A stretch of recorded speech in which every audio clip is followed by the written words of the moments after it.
Pengusaha rental PlayStation di Jambi berinisial NT diduga mencabuli belasan anak di bawah umur, baik laki-laki maupun perempuan.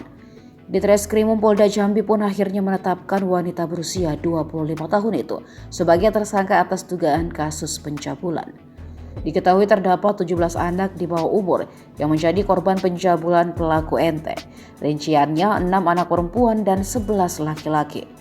Sebelumnya korban pencabulan tersangka NT disebut ada 11 anak, namun dari hasil pengembangan polisi, korban bertambah menjadi 17 orang.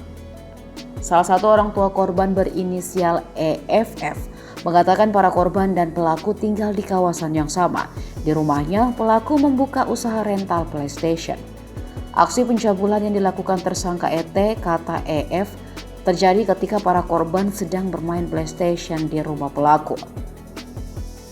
Belakangan ketika kasus pelecehan seksual ini terungkap, tersangka NT lantas memutarbalikkan fakta.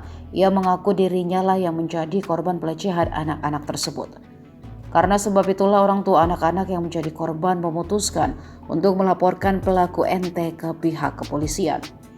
EF menyebut aksi pelecehan seksual yang dilakukan tersangka NT selama ini tidak diketahui oleh suaminya.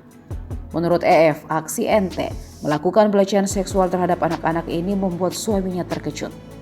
Sementara itu, di Reskrimum Polda Jambi, Kombes Andri Ananta mengatakan, hasil penyelidikan sementara yang telah dilakukan baru menetapkan satu orang tersangka, yakni NT. Saat ini pihaknya masih melakukan olah tempat kejadian perkara, serta akan memeriksa sejumlah saksi tambahan termasuk suami pelaku.